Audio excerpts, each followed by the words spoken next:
What's with deep? Going deep. Chad and JT. What up, Stokers? Welcome to the Going Deep with Chad and JT podcast, episode number 4. JT, what up? What up, dude? How you doing? I'm doing pretty good. Yeah? Yeah. I'd say I don't want to talk for you, but I think my stoke meter's up to amped right now because I just had a double meal. Yeah, Chad and I went to In-N-Out, and we went pretty hard. I got a double. I added the grilled onions after I heard Chad was getting them. Yeah. That's a recent development for me, getting some veggies on the burger. Yeah. And then I got a small strawberry shake because Daddy's being bad. Oh, you dog. I know. And I was pretty amped that you're sort of like spreading out your selection, get some veggies in there.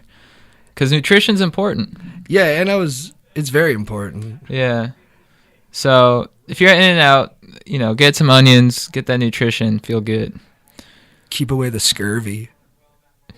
Yeah. All right, tight. All right, let's get into some current events. Number one, Justin Timberlake of music fame says that he won't let his kid play football. So he's playing music at the Super Bowl this Sunday, but he's saying that if he had a little kiddo, he wouldn't let him strap up and play ball. Chad, would you let your unborn son or daughter play football?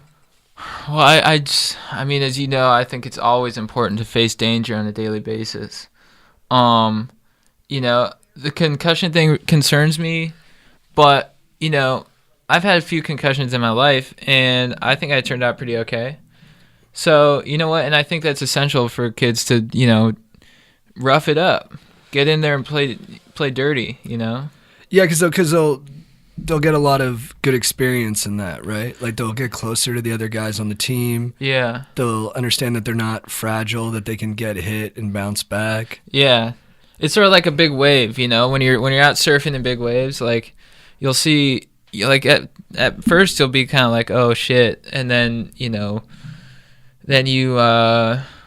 then you get worked on like a big wave, and you're like, oh, it's not that bad, So I think that's sort of like in terms of like fighting or like getting hit, you just got to get hit, and then you're like, it's not that bad, right? Then you can take on all other aspects of life. The fear of it exceeds the pain of it. Yeah. What about you? Would you?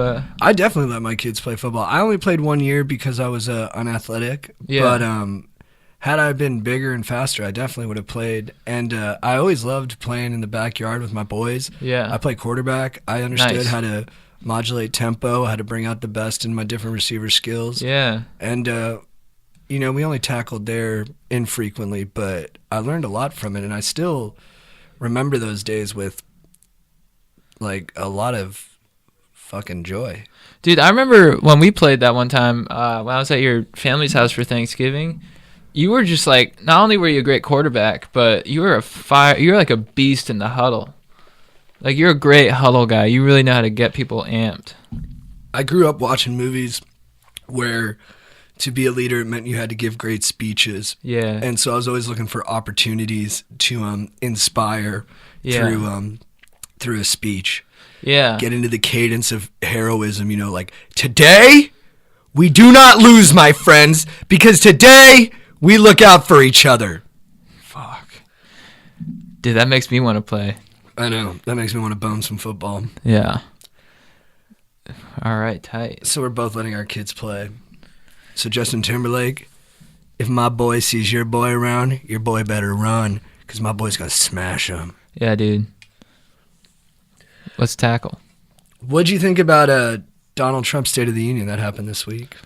I didn't catch it, to be honest. I was, I don't know what I was doing, but what'd you think? I didn't watch it either. Nice. Yeah. I heard Melania wore a fire dress. Oh, well, that's of peak interest for you. Yeah, I mean, I definitely, I checked to see the designer, and I forget who it was, but I was like, nice work, Melania. Something classy. Yeah, I mean, she really knows what she's doing in that department, and, I think even if Donald's speech was bad or whatever, I think just her presence was, people are like, oh, this is a pretty chill State of the Union. Right. And then they're like, but the speech was bad. What is it? Oh, it's Melania shining like an angel. And then she's like, hello. She can lift a room. She can. She has that power. I think there's women like that who just they just have like a certain je ne sais quoi that when they come into a room, everybody goes to their level. Yeah. And it's like you get to spend time where the angels live for a little bit. Yeah. Yeah, I didn't watch the speech, and I heard a lot of people didn't like it. I heard some congressmen walked out. Oh, and, for real? To that I say, all right. Nice. There's also a story out there. There's a 19-year-old kid who's a millionaire, and he's telling everybody that if you're not a millionaire on Bitcoin, it's your fault. We all could be millionaires on Bitcoin if we just dedicated some of our time to it. What's your position on Bitcoin? Well, it's a pretty fire thing at the moment, but, you know, being sort of the natural rebel that I am, I'd say I'm anti-Bitcoin because, you know, everyone's doing it, so I'm like, all right, I'm going to do the opposite, which is not invest. Yeah, I'd love to be into Bitcoin. Yeah. But I'm just like, I can't care about it. Like, I just don't care. Yeah. Yeah, I mean, what is it? It's like it sounds like a video game. They call it cryptocurrency. Yeah. I mean, whenever I'm like, oh, is Pokemon Go like have a new name? When I first heard about it, I was like, what the fuck? Everyone I know who's into it is kind of a dork. Yeah. Can't make it rain with crypto bullshit. Yeah, I like tactile money, like money that has like Yeah. that's physical. Yeah. Yeah. But do you invest? Into my body and into my relationships with my dogs and into, you know, having the best time possible when I go out. I invest in all that. Yeah. And I've noticed for sure. I think your point about how cryptocurrency, you can't make it rain is like pretty epic. Like, yeah. Just throwing a bunch of heavy ass coins in the air. Yeah. They're falling down on people like. Yeah. Are they material things? I don't know. I think they're not. I think I was, but I think in real life they're just like internet numbers. Crypto. The currency. So Chad is not. Do you think you'll end up investing in Bitcoin? No. Do you? No. The world's largest zip line just opened in the United Arab Emirates. Oh. It's 2 miles long. Damn. Have you gone ziplining? Quite a bit. What's your take on it? I prefer extreme sports where you have a bit more control over what you're doing. Yeah. Like, that's just a ride. Like, if you're on a dirt bike, you're kind of, like, more in charge of the experience. And I think that leads to a higher degree of variance and a little more stoke. Yeah. Oh, for sure. Like, I remember I was on a cruise in Haiti, and they had a zip line. They're like, yeah, this biggest zip line in Haiti. And I'm like, nice. And it turned out to be, like, $120 to do it. And we did it, and it was every time I do zip, you know, it sounds cool because it's like, oh, you're on a zip line, but then you go on it, it's like super slow. They make you wear a helmet, you know, there's no danger. You're in like a thing, and you know, you're going like fast, but not really. Yeah, it doesn't feel as fast as you would want it to feel. No, it's not extreme. Like when you're going fast on a roller coaster or a dirt bike, like you can feel the speed as you move. For sure. But with a zip line, I've always been kind of like more like, oh, this is kind of like peaceful. Yeah. And then you see the other people do it. You're like, is that like a 4-year-old little girl? And like, is that like a mom? And you're like, I thought I was like dangerous, but like. I saw a mom breastfeeding her baby while she ziplined. So she was like sliding and breastfeeding. The baby was in the harness, so she wasn't free holding it. You know, like they were both secure. But yeah, the baby was. It was suckling on the teat? It was, yeah. Damn. Sucking mama's boob while it was doing, I don't know, 45 miles an hour. So the baby wasn't even phased? No, the baby was hungry. Damn. So yeah, I think that just goes to show that, you know, they could say it's adrenaline filled, but babies are still getting milk. Right. So what else you got?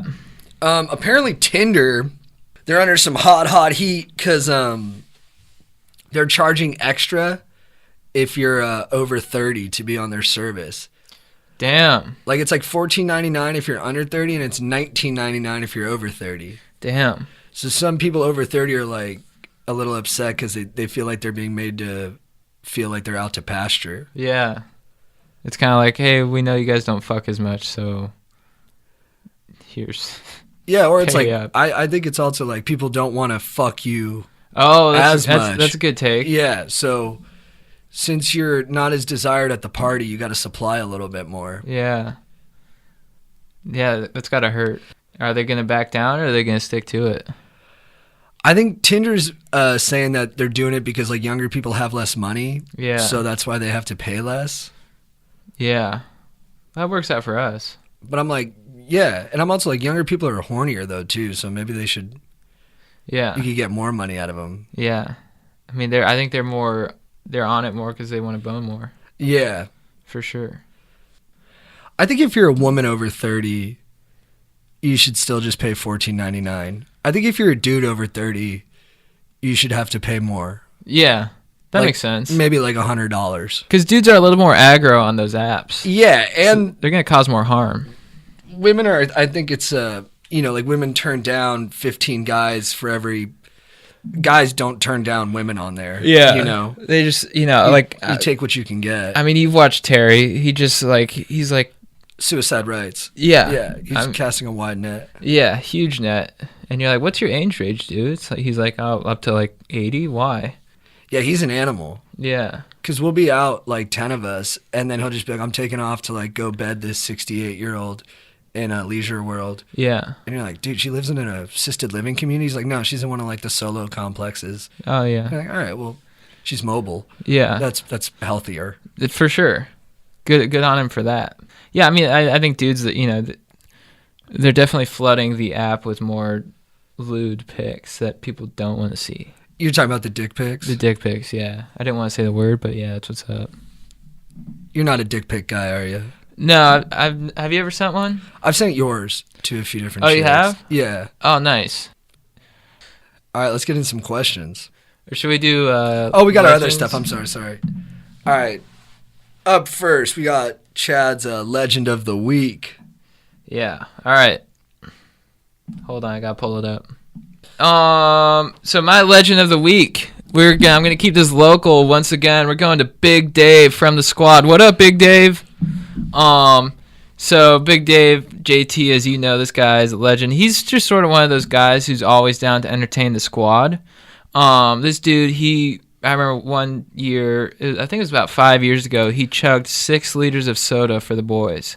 And I remember one night he drank 10 beers in 45 minutes, and he was just roaming around the streets. He's like, 10 beers in 45 minutes, that's how you party. And he was so like amped that he wasn't even like being mindful of traffic lights. He was just walking in the street, and cars were stopping for him. They're like, damn, that dude's partying. Like, it's green right now, but I don't give a fuck.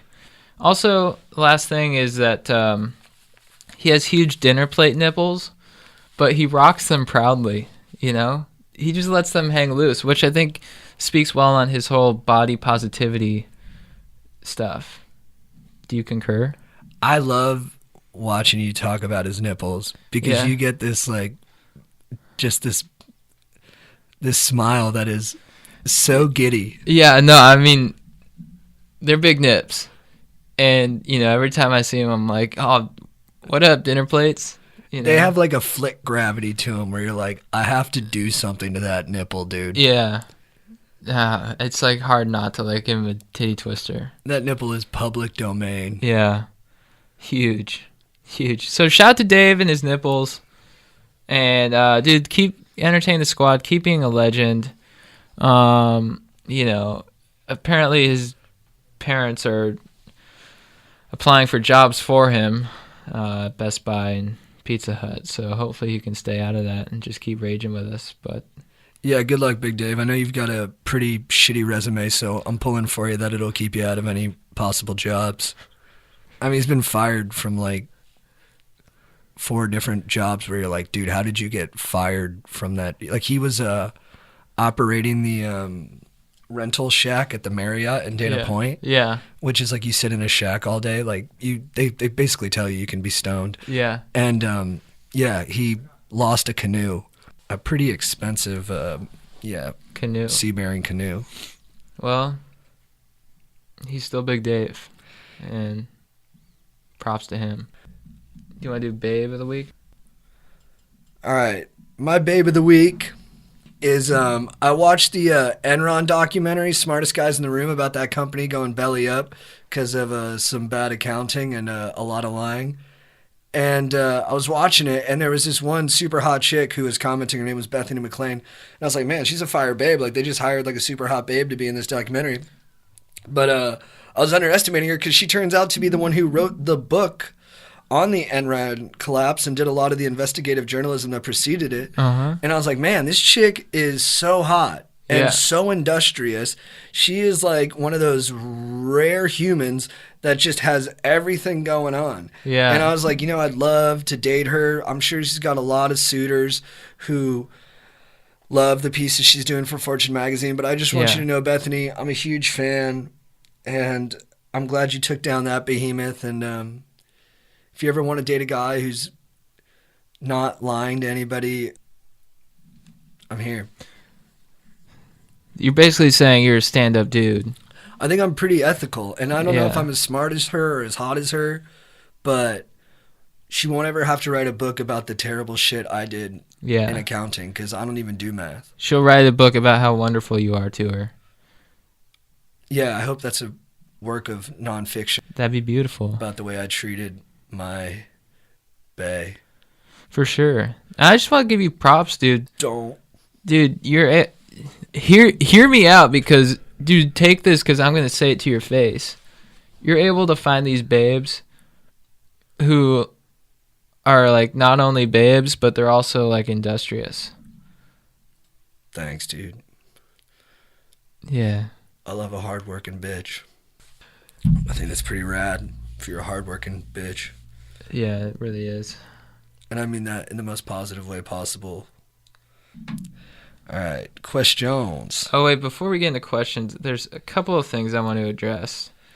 Or just basically one thing. So, I noticed on some of the posts on the Instagram, some bros were complaining that we don't post enough photos of us raging. And some were making pretty wild accusations saying that they think I'm soft. They said their boys could drink our boys under the table.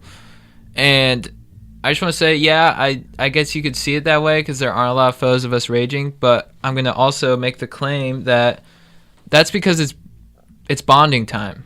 It's sacred. When we rage, I'm not going to break my phone out and make videos. Like, that is sacred time between us.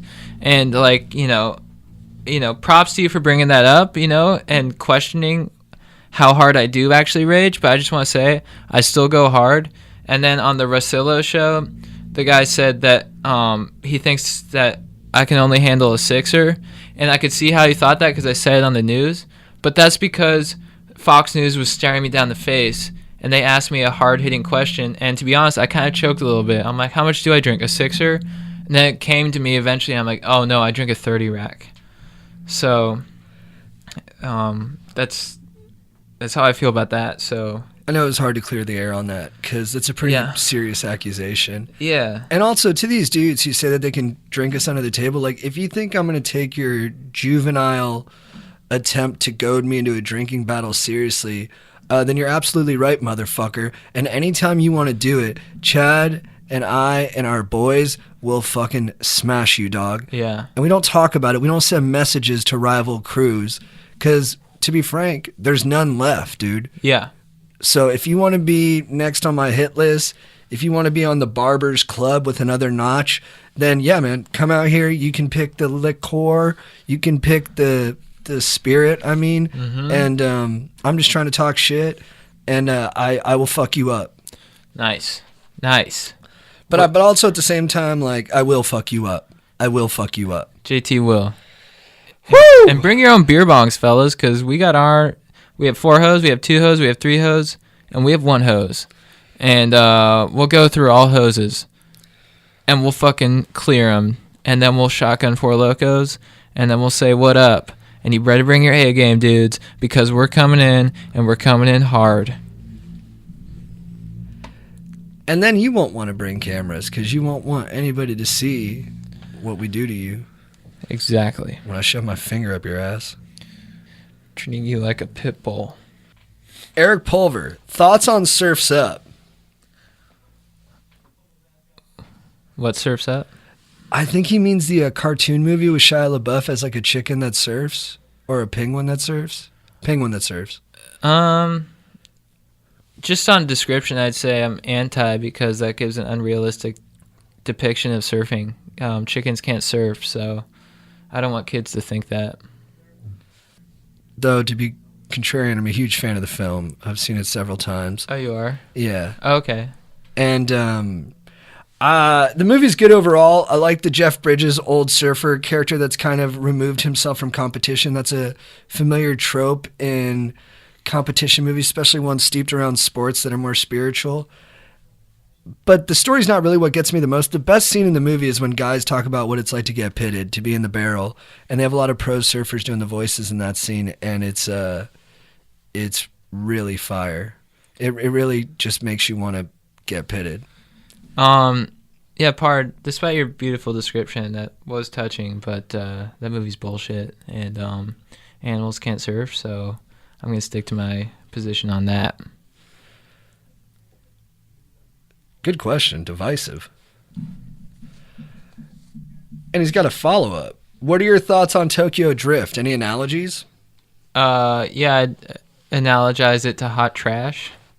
You don't like Tokyo Drift? No, I don't. They tried to replace Paul, and look what happened. They're like, oh, we have to bring Paul back because Drift King is not appealing as a character at all. I could not relate to him.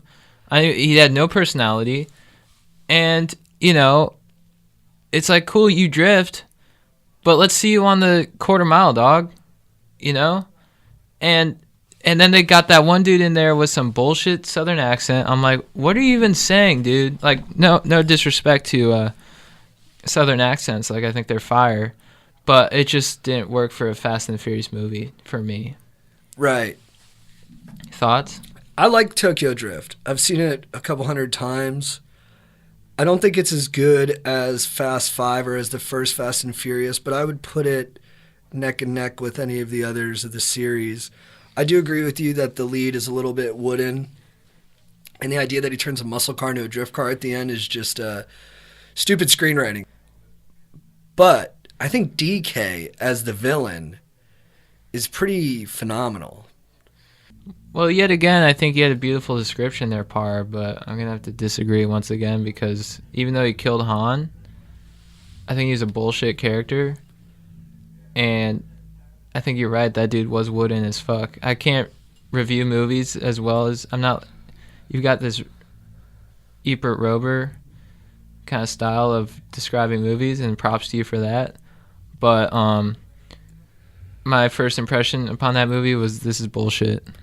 I said that he killed Han, but you find out after number 6 that Han was actually killed by a Jason Statham's character. Yeah. So they really pull the tricks out between movies. Yeah, they crisscross the timeline, which can be a real mind fuck. But yeah. I think it speaks to the elegance of the series that they're able to connect all the threads that way. Absolutely, for sure. Next up, we got so my favorite movie, this is from Eric. So last guy was Eric, so this might be the same guy. So my favorite movies are Star Wars, Indiana Jones, and Jurassic Park. A lot of these movies are about surviving and beating the enemy. Do you think Surf's Up and Fast and the Furious would fall under this column? I'm sorry, can you read that again? Yeah, he said, this is from Eric. So my favorite movies are Star Wars, Indiana Jones, and Jurassic Park. A lot of these movies are about surviving and beating the enemy. Do you think Surf's Up and Fast and the Furious would fall under this column?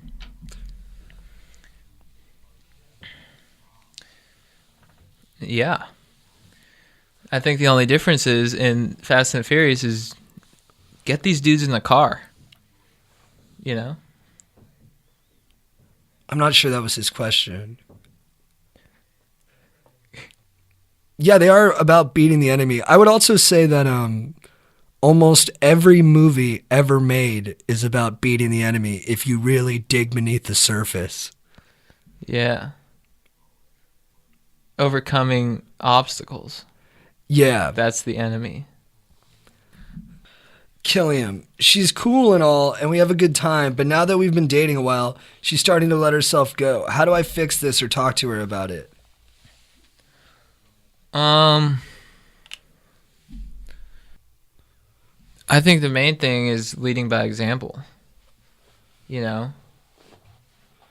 I mean, it's hard to really talk to someone, you know, to really lay it out on the table for them because that's just going to, like, make her feel really bummed. But if you come in just, like, she'll be like, what? She'll be like, if you come in one day and you're just, like, glowing, or you come in like Joe Rogan or like Alex Trebek, I don't know if that's a good analogy. If you come in like Harrison Ford or something, she's like, well, what'd you do? It's like, oh, well, I've been doing fasting. I've been going to the tanning booth. I've been eating protein style In-N-Out. I've been using less SPF in my sunscreen so I can enhance my bronze. I've been rocking these new Oakleys. I've been, wearing, not sleeves, not as much. Then she'll be like, wow, I kind of want to do that too. And you'll be like, yeah, join me, babe. And then problem solved. Yeah, I think if you get really ripped and you start like an Instagram fitness account where you post daily photos of your progress and stuff. Yeah. The lifestyle of that is going to be influential with her, and she's going to want to be in your photos that are getting all these likes. Yeah. As Mahatma Gandhi said, be the change you want in other people. Nice. Damon, what are some good tunes for the gym? What do you work out to? I mix it up, but lately I've been listening to Nickelback, a live performance of their song Save Me, which is one of their more underrated songs, and a Daughtry comes out for it. Daughtry? Yeah, and his voice really fire. compliments the lead singer of Nickelback, Chad Kroger's. Nice. Shout out to Chad Kroger. And then I've been listening to a lot of Rage Against the Machine. They're great. They're so angry. And I guess that probably makes you want to lift more, huh? Yeah, definitely. Especially when I'm doing power lifts, like hitting squats, deadlifts, sumo deadlifts, hang cleans. Yeah. It's the kind of music that gives you the kind of pissed off energy you need to get low. Yeah. Ooh, this is a great one. David, like Ass Clown, I too am a wizard. I've hit a rough patch recently, and it's been really getting my stoke down. How can I maintain my stoke and keep my boys amped while this is going on? So he's a wizard, but it's got his stoke down? Yeah, it sounds like it's becoming a problem. Interesting. And for those of you who don't know, a wizard is someone who pees themselves after a night of drinking. Yeah. I think this is just a classic case of self-acceptance, dude. Ass Clown is who he is because he rages and he pees. So you know what, dude? Piss away, my friend. Piss away, and if people get mad at you for it, just be like, dude, I was born this way, okay? Your floodgates might be better than mine, but you know what? I'm free, and so is my pee. So, I think that's super important to just accept. Be smart. Yeah. Bring some cleaning supplies, bring some change of clothes. I like that. So, like, kind of have, like, a bucket of, like, so it's like you come to a party and they're like, what's that? It's like, oh, I'm going to pee, so. Right. And it's embarrassing because you have to bring supplies, but at the same time, take a little embarrassment and show some responsibility. Yeah, it's sort of like when people walk their dog and they have, like, the poo bags. Do you piss when you're with women? When you spend the night with women, do you piss? And then if you do, what do you do when you wake up? I had a friend who used to pee the bed every night, and he woke up one time at 4 a.m, and his girlfriend was changing the sheets and cleaning it, and she wasn't even going to tell him about it in the morning. She was just going to do that for him. That's beautiful. Yeah. That's that's marriage material right there. She was a super sweet, smart girl. Yeah. Owen, what is the best advice you've ever given? Best advice I've ever given. Do you have anything? I have one for you. What's up? When you told me that we should go to the city council and fight for a statue for Paul Walker, Mm-hmm. and then when you told me we should fight for house party protections in Los Angeles. That was good advice. I'm trying to think if I've ever given other like potent advice. I remember in school there was a when I was in a fraternity. There's a pledge. His name was Aaron, but I named him Lloyd. You know, I'm a huge fan of Entourage, and I'm like, so I'm just gonna name you Lloyd, and now his name is still Lloyd. That's a remarkable amount of authorship to have in someone else's life. Yeah, I didn't really intend to. Teddy, if a girl sends you nudes, is it not stoked to screenshot it if she doesn't specifically say not to? I think you gotta always ask for permission to do something like that. You know? Yeah, I think he knows that too. When he wrote that question, I think he was anticipating our answer. Yeah. Because even the way he phrased it, he said if she just specifically says not to. Yeah, I think maybe he was looking for permission from us to do that. Well, permission not granted. It's not mine to give, my friend. Sorry, dude. If I was hot and I sent you photos of myself, you could be free and clear to do whatever you wanted, but I can't speak on behalf of this generous young lady. Yeah, don't try and don't put that at risk, because you know if you maintain that trust, she'll probably send you more, and that will even add more to your quiver, and you'll be even more stoked after that. The more people know that they can trust you with sensitive material, the more sensitive material might come your way, and by sensitive I mean hot chicks with nice racks. For sure. This one is from Billy. Hey dudes, I'm too stoned before work and I have to go in and I'm worried I'm too stoned.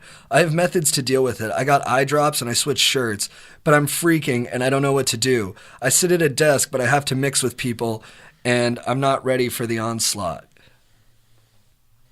He's not ready for work? He thinks he's too stoned to go into work. And my friend, as someone who has smoked pot and gone into work, it is a real adrenaline rush. It's much more than ziplining. I mean, this is taking a dirt bike through the sand dunes at full fifth gear blast. No one knows you're as fucked up as you know you are. There's a bathroom where you can go relax on the toilet. Just sit there and sort through your thoughts. But you're not too stoned. You are not too stoned.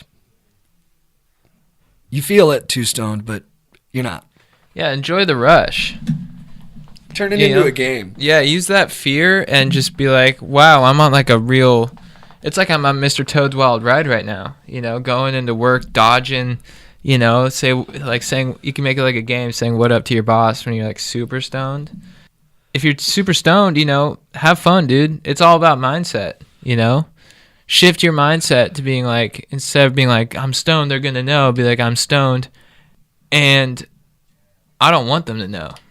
Turn it into a game where, like, to beat the level, you have to make it through that day of work without being discovered. Don't tell anybody you're stoned unless you have someone you really, really trust and they can help you through it a little bit at work, like a confidant who you've seen do drugs, so you got dirt on each other. Nice. And then just, keep it together, man. You're good.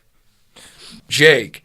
Hey, dudes. Guys, I've been bullying a guy super hard at work. Okay.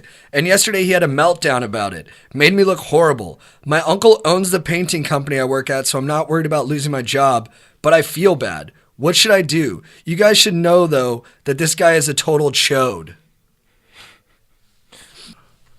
Dude, I hate to say it because, you know, I know how fun it can be to just, like, stick it to a chode. But I think you're going to have to cool it on this dude. He's not handling it the right way. And, you know, he may be a chode, but he's a human being. He has feelings.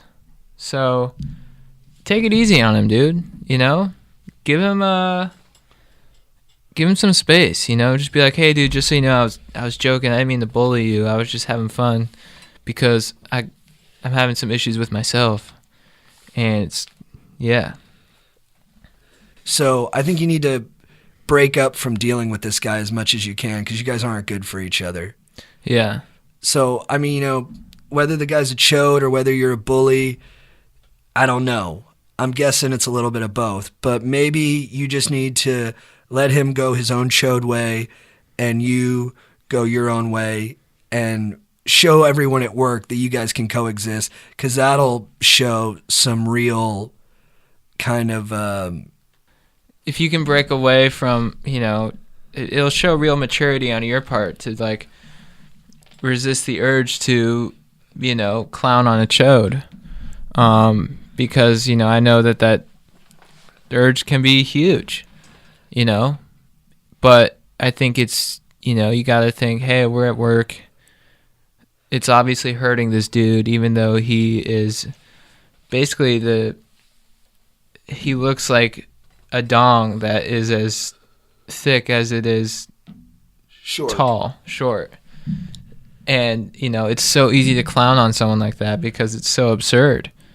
And this is something I was thinking about while reading the question. Like, there are people out in the world that invite conflict from a victim position so easily that you're almost like, well, dude, you can't blame me for calling this guy a chode. Like, he's basically got signs all over him that say, call me chode. Yeah. But like we're saying, if you can ignore all those call me chode signs and keep it moving. Yeah. And that's good karma too. Just if, like, when like someone's like, so what have you done in life? You'll be like, well, I laid off a chode. In terms of I laid off bullying him because I saw that it was in both of our best interests to just let each other be. Be like, wow, there's a chode at work and you didn't clown on him? I mean, you sound like a chode basher, dude. And props to you for that, for taking that position of dominance in your life. But you know what's better than a chode basher? A chode basher who doesn't bash. There's more power in letting a chode live than in killing a chode. Exactly. Let the chodes be. What up, dudes? Oh, this is from Garrett. What up, dudes? Hope you guys are raging and consumed by liquid joy. I just graduated college from Mizzou. What up? And I'm back at home with my dad. It's cool being home and kicking it with all my old friends. We're getting after it hard. But here's the fucking kicker. My dad broke up with his girlfriend and wants to rage with us.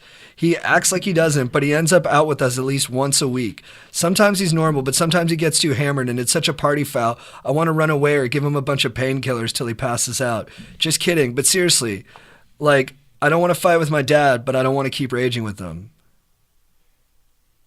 So this guy's dad just keeps raging with him, but he's annoying as fuck? Yeah, so this dude just got back from college. He's living back in his hometown, and there's perks to it because he's running with his old crew.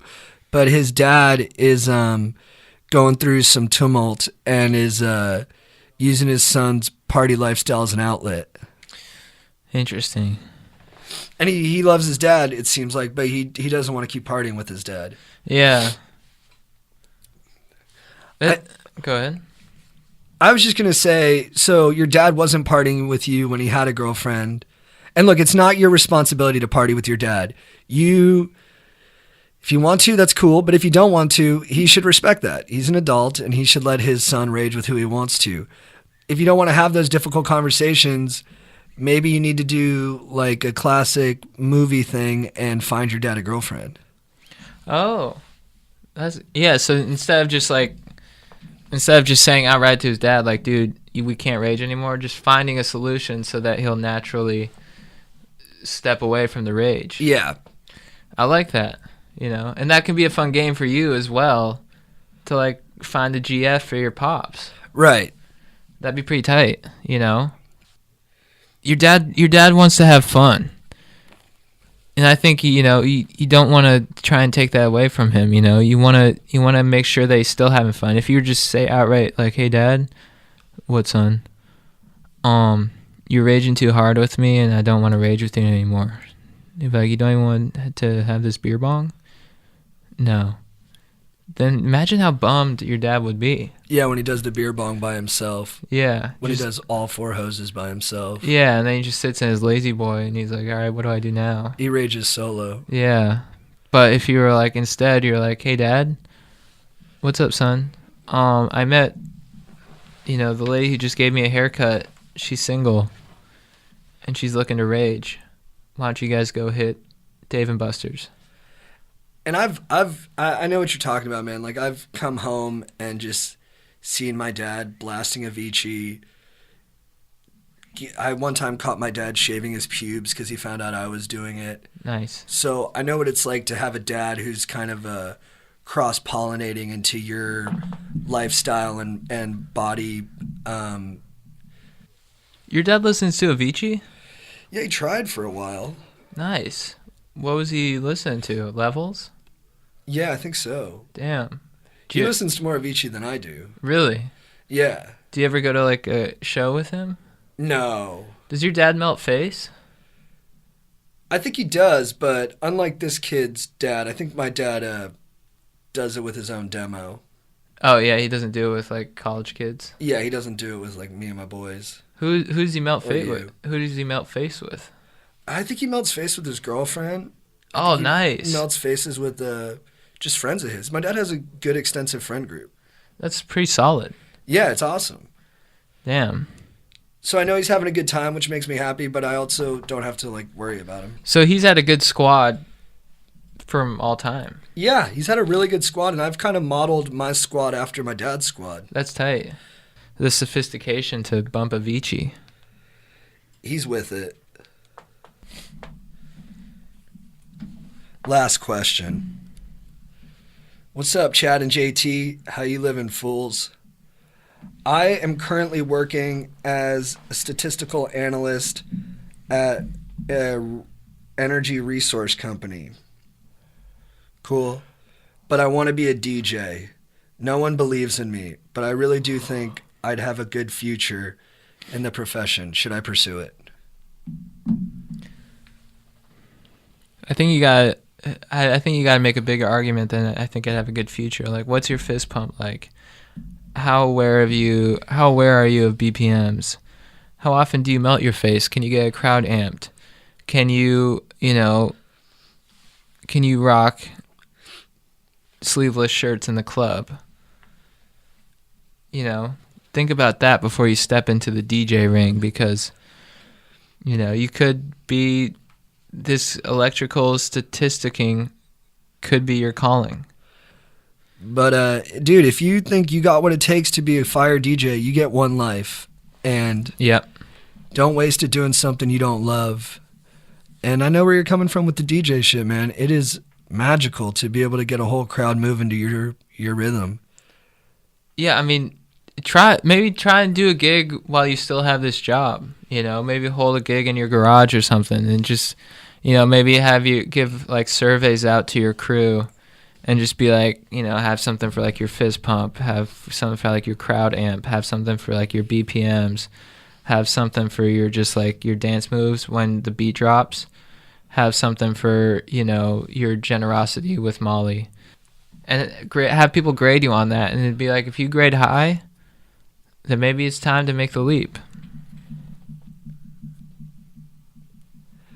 And also, fuck it, dude. Fuck it? Just fuck it. Just do whatever the fuck you think you need to do. And if you fuck up, at least fuck up in the direction you want to go. Fuck up in the direction of love. Yes. Yeah, I like that. Just say, you know what, I'm going to do this because I love it.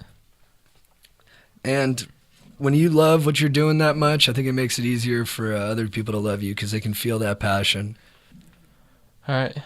All right, dudes. Thank you so much. This is the 4th episode of the Going Deep with Chad and JT podcast. I just want to thank you guys for writing in. Thank you guys for all your support. Make sure to check out chadgoesdeep.com. You can submit questions there. You can check out all our videos, t-shirts, all that kind of stuff. And check us out on iTunes. You can subscribe, give us a rating. We love reviews, so hit us up with a review. And keep writing in, guys. JT, you want to say anything? Keep doing what you're doing. And, yeah, be kind to yourselves. For sure. All right. Later, guys. What's with